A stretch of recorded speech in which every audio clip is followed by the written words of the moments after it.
Et salut à tous, c'est Captain et je vous retrouve pour la critique de l'épisode 5 de la saison 2 de The Flash, qui est incontestablement le meilleur épisode de la saison. Donc je vous retrouve tout de suite.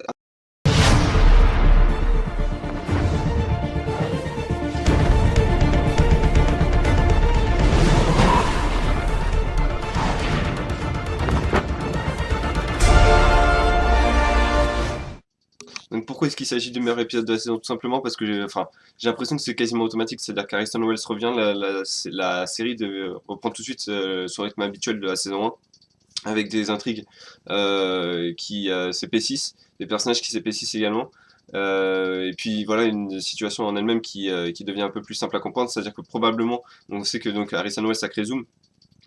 On a également vu que dans l'épisode, j'ai spoilé un peu, même beaucoup, que Zoom détenait la fille de Harrison Wells. Donc ce qui s'est passé probablement selon moi, c'est que Zoom a demandé à Harrison Wells de partir sur la Terre 1 pour lui amener Flash, pour que Flash l'affronte. C'est pour ça qu'Harrison Wells est aussi pressant à demander à Barry d'aller affronter Zoom pour que voilà, Zoom le tue le plus rapidement possible. Et en gros, si Harrison Wells tient sa part du marché, c'est-à-dire lui amène Flash, pardon, il libère sa fille.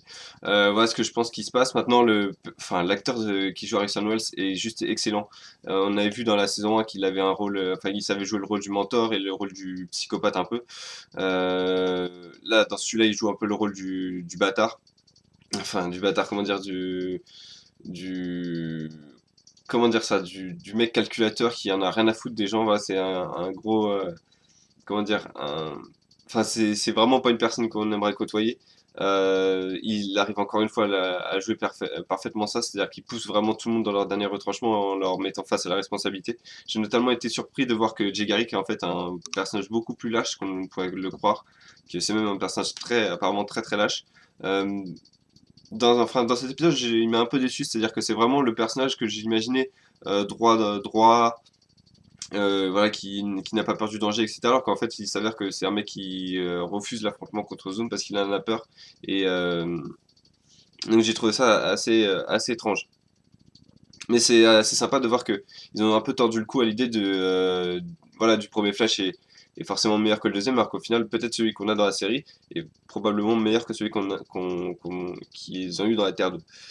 Ça nous a également permis cet épisode de découvrir un nouveau pouvoir de Barry, c'est-à-dire que maintenant il peut se dupliquer grâce la vitesse, le speed mirage comme ils disent. Euh, donc ça c'était assez sympa, même si j'ai trouvé que la façon dont il développait ce pouvoir c'était un peu simple, c'est-à-dire Harrison Wells qui dit t'as juste à courir vite, et du coup bah, il y arrive, enfin pourquoi il n'y a pas pensé plus tôt. Euh, En dehors du fait que Harrison Wells joue super bien le pouvoir de Barry, j'ai bien aimé cet épisode parce qu'il avait, en plus de développer une intrigue, c'est-à-dire que là on a vraiment l'intrigue qui est basée avec, on sait plus ou moins maintenant que Zoom envoie des doubles pour qu'ils tuent leur double de la Terre 1, enfin leur haute personnalité de la Terre 1. On a donc Dr. Light qui est l'ancienne, qui est Linda Park, qui est l'ancienne petite amie de Barry, qui revient avec donc Dr. Light. Un ennemi qui n'était pas forcément très, comment dire, très intéressant, notamment le fait qu'elle se fait avoir alors qu'elle avait trouvé la parade au Speed Mirage en faisant une onde de choc, elle le refait pas une deuxième fois, on sait pas trop pourquoi. Je trouvais que c'était un peu dommage, mais voilà, en dehors du fait que l'intrigue s'épaissit, s'épaissit, se s'épaissit, bon, bref. En dehors que voilà, cette intrigue prend de l'ampleur, les personnages prennent de l'ampleur, c'est-à-dire Harrison Wells, on découvre encore un nouveau Harrison Wells, on découvre une nouvelle facette de Jay Garrick. On a également Vibe, donc Cisco qui est dévoilé et qui a officiellement des pouvoirs et qui est officiellement déclaré comme méta-humain. Donc en plus de tout ça, en plus de l'aspect dramatique, ils ont vraiment réussi à mettre une partie très amusante, j'ai même trouvé très drôle, très légère au milieu de l'épisode avec la blinded, donc en fait Barry qui est aveugle à cause de la lumière, qui du coup demande à Cisco en gros de le guider pendant son premier rendez-vous avec Patty Spivot. C'était vraiment assez sympa ce passage-là, surtout dans un épisode aussi lourd, parce que qui pèse autant de. Enfin oui, qui pose vraiment toutes les bases de l'intrigue. Et je trouvais que se permettre ça, c'était vraiment très sympa. Ils se sont également permis une tonne d'easter eggs. On a vu Hawkgirl pas mal dans l'épisode, qui va peut-être être la future petite amie de Cisco, même si à mon avis Hawkman va pas forcément être d'accord. Killer Frost, et parce que au moment où Kathleen dit à Cisco, lorsqu'il révèle à tout le monde qu'il a des pouvoirs, Caitlyn qui dit imagine si lorsqu'on avait des pouvoirs, on devenait tous, tous fous ou quelque chose comme ça, alors que c'est exactement, à mon avis, ce qui a dû se passer sur la Terre 2 avec Killer Frost, donc c'était assez sympa de voir cet easter egg. Et on a également donc Atlantis qui est mentionné dans la Terre 2 et un des meilleurs amis de Flash, de Jay Garrick, et vient d'Atlantis, donc est-ce que ça pourrait être Aquaman?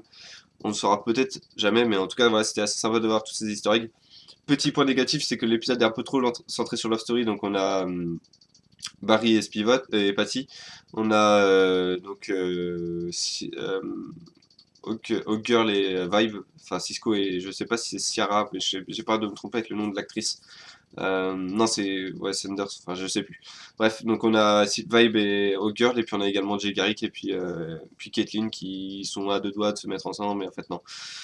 Mais voilà, c'est vraiment le seul négatif que j'ai trouvé de cet épisode. Je lui ai mis un 9,5 sur 10. Vraiment, voilà, la série repart sur de très bonnes bases et j'ai l'impression que voilà, comment dire, toute l'intrigue Legend of Tomorrow a été déplacée durant les 4 premiers épisodes. Et là, voilà, la saison 2 commence véritablement avec l'apparition d'Harrison Wells. Et j'ai l'impression qu'en fait, ce personnage est indispensable à la série pour qu'elle marche correctement. Donc voilà, n'hésitez pas à me dire ce que vous en pensez dans les commentaires. Moi, je vous invite à me suivre sur Twitter. Le lien sera dans la description pour la review de l'épisode 5 de Arrow avec Constantine demain. Donc à bientôt.